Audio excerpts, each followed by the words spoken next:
Karsten Runquist. Oh, look at me. I'm Karsten. I'm the biggest on Letterboxd apparently, and fairly big on YouTube as well. I'm the movie man. But is he the movie man? Do these film bros who repunt Marvel movies, and insist on black and white movies based on a novella about postmodern societies from the perspective of geese, do they actually know what they're talking about? Or do we just watch them review movies we're never gonna watch and just take it as gospel? Today, I would like to put that to the test. I'd like to go onto Letterboxd and look at the number one man's movie recommendations. I've been using Letterboxd for a while. If you know what Letterboxd is, it's kind of just a place where you can log movies you've seen, you can review those movies if you want to, and you can, give them star ratings, which, by the way, if you rank your movies using the star method, I don't think we could ever get along.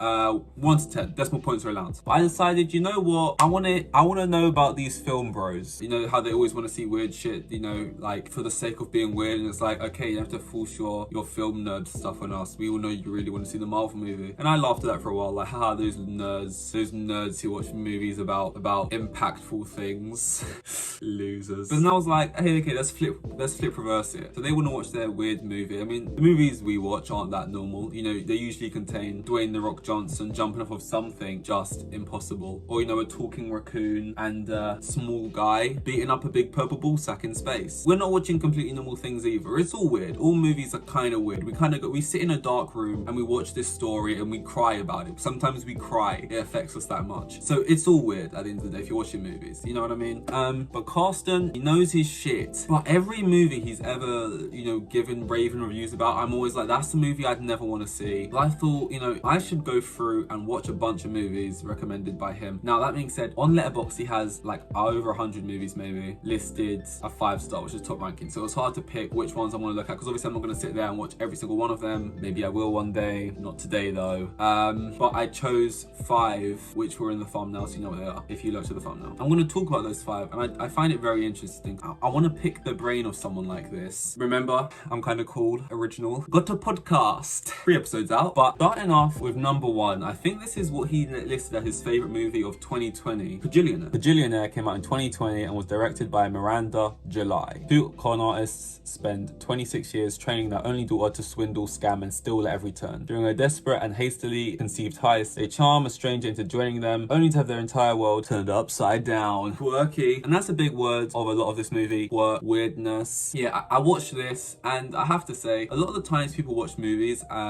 film bros, stuff like that, and they're like, yo, I just saw Dune. You can't enjoy that movie. Wait, how did you watch it? Oh, you watched it on your laptop. Oh, okay then. Watch it again. Doesn't count. You can only enjoy Dune with the surround sound experience on the big screen type of stuff. And I agree with that to a certain extent. Not so much that it could completely change my opinion of a movie, but I agree with it to a certain extent, but not really so much for me. I feel like those type of movies I can enjoy as much watching in my own home on a laptop or on a TV screen or whatever. But movies like this in particular, actually the movies I feel like I'd need to be in the cinema to enjoy, because maybe it's my incredibly small brain or short attention span, or the fact that I'll get distracted easily. But these smaller movies, smaller cast, I need to be in a dark room with no distractions to fully get lost in it and not be distracted. Whereas this, it's on the side, I can flick down at my phone, and maybe I look away too much, and maybe that's why I didn't enjoy it as much. It was kind of quirky, and I like quirks and stuff. It's the type of movie, if you get annoyed by things when things are happening on screen, you're like, but how would they have done that? You're probably going to be saying that a lot, and you're probably not going to like this that much. I learned to let that go. I never fully disconnected from the movie because it wasn't that long. I mean, here it lists it as 105 minutes. I watch a lot of football. I'm a big football fan. Those games are 90 minutes long, and sometimes they're 0-0 ball draws. You know what I mean? And you sit through them because you like football. So this is only slightly longer than that. I wasn't going to lose my attention span for it completely. I would not say it's like one of my favorite movies, but I didn't come out of it hating it. To be honest, I came out of it not feeling that much. I don't think maybe it really connected me. The themes were really connected with me. So far, I mean, I'd give it probably like a 6.5 out of 10. There was good stuff. Like, technically, it was shot well, but if I'm honest, it didn't have that much of an impact on me. I kind of just recognized it was a good movie. It was technically made well, but didn't do much for me. So, Mr. Karsten.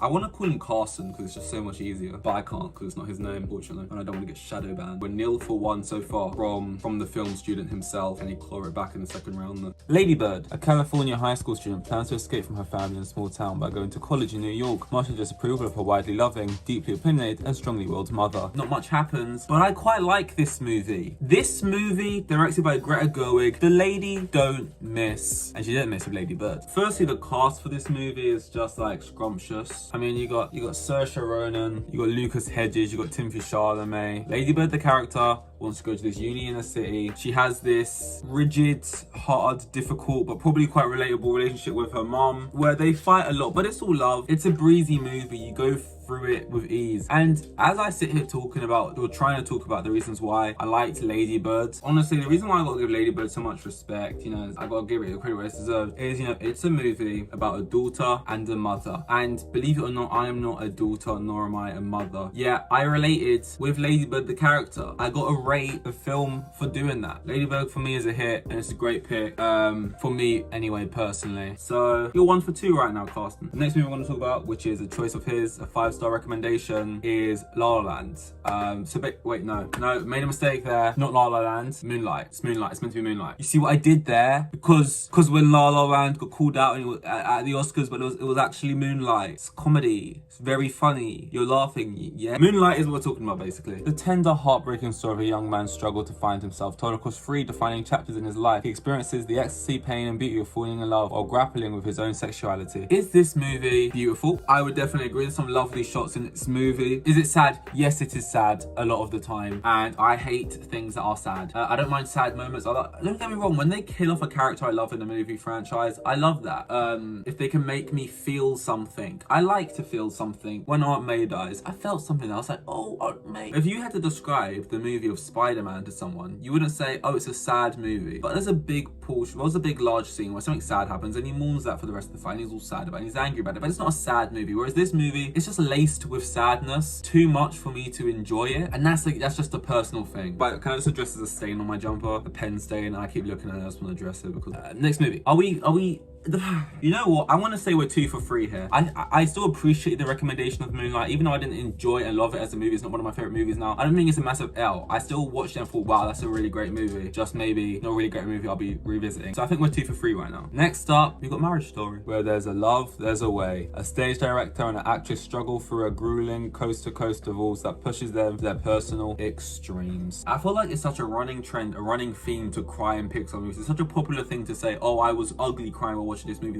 This movie made me eject snot from my eyeballs, or whatever mad shit you see. And some Pixar movies aren't that sad, and we try and pretend like they are really sad, and they killed us as adults because it's like a popular thing to do. And I feel like Pixar knows that it's getting known for this really sad stuff they can do in movies and tug at your heartstrings. They're kind of known for the studio that can do that, even though they're just kids movies. And it's like the fact that I'm aware, that I know that Pixar are aware that they are doing that at their sad scenes. Whenever I watch a sad scene now in a Pixar movie, I don't connect with it as much because I'm like, oh, they're doing that sad bit of the movie now where they think they're gonna get me and they think I'm gonna be ugly crying right now, and it becomes like a meta thing. So when I'm watching like a really high quality movie and I'm seeing actors give these long monologues and these great performances and they're hitting walls and they're shouting at each other, this is just a me thing. This isn't even a movie thing. I come out of it and I'm like, oh, I see what they're doing here. They're trying to get an Oscar. This is Oscar bait. This is let's do all the things it takes for an Oscar. And I guess that takes me out of it slightly. That's a personal thing I get when watching movies. It's very hard for me to get completely lost and forget that I am watching a movie in a movie. That being said, I loved Marriage Story. I've never been married and therefore never been divorced, but I just sort of enjoyed watching the performances. A lot of long shots, and when I know like stage performances and plays and stuff, they basically have to remember all their lines, but somehow when I see it in a movie, that, to be fair, does take my breath away.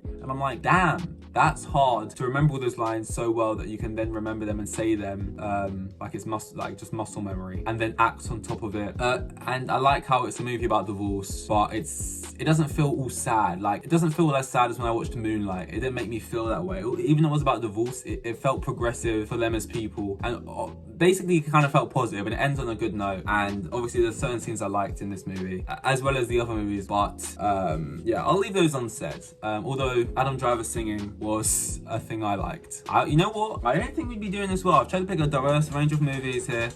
I think we're 3 for 4. Kajillionaire is the only one that left me kind of messed. We'll move on to the 5th one now, and I wanted to have at least one animated movie in here, one sort of kids thing, to really diversify his taste here. Does this man deserve number top spot on Letterboxd? Let's see. Fantastic Mr. Fox 2009. The fantastic Mr. Fox, bored with his current life, plans a heist against the 3 local farmers. The farmers, tired of sharing their chickens with the sly fox, seek revenge against him and his family. Firstly, it's a Wes Anderson movie. Probably the first Wes Anderson movie I ever saw. I think I did see this when it came out when I was a kid, and I don't think I've watched it within the last 5 years maybe. So maybe I should have revisited it for this, considering I watched all the other movies very recently. Yeah, so it's Fantastic Mr. Fox, and basically you have this fox who's a little bit problematic, to be fair. He's the one stealing, he's the one messing up people's lives, but we root for him and we like him, and I credit the movie for that. I credit the movie for being a kids movie told in a different formula. People just aren't really with the stop motion anymore. With that as a medium, people are sort of washing their hands of it, mainstream audience wise I'm talking about. I remember at the time, even as a kid, watching it and thinking this is shot in a strange way. Obviously I didn't know about Wes Anderson's style at the time, but thinking this is weird. And for me, after I saw The French Dispatch, it kind of made me realize I prefer his style way more in these sort of animated, I'm just gonna call it an animated movie, I don't know if it is or isn't, if stop motion counts as animation.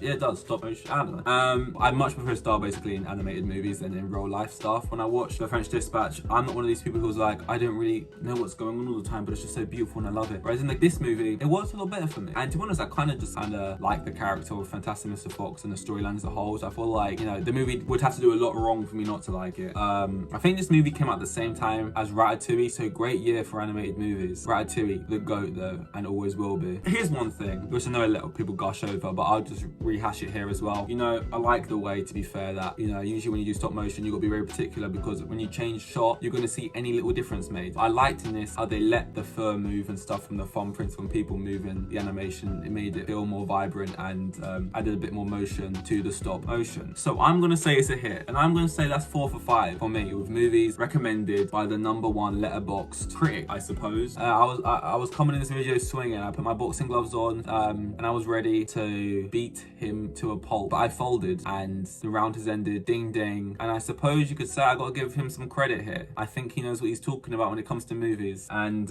yeah, a part of me wanted to watch some of these and think at least one was utter trash. And I'm sure there is movies he really likes and has given 5 stars that I would give a 0 star, and vice versa. But in this particular video, I didn't actually find one, and there was less controversy than I thought there would be. This was me rating Karsten Runquist's movie tastes. What did you think? Like if you liked it, subscribe if you're new. It helps a lot. It's too hot in this room. Who do you know for the worst movie taste? And no, you can't say me.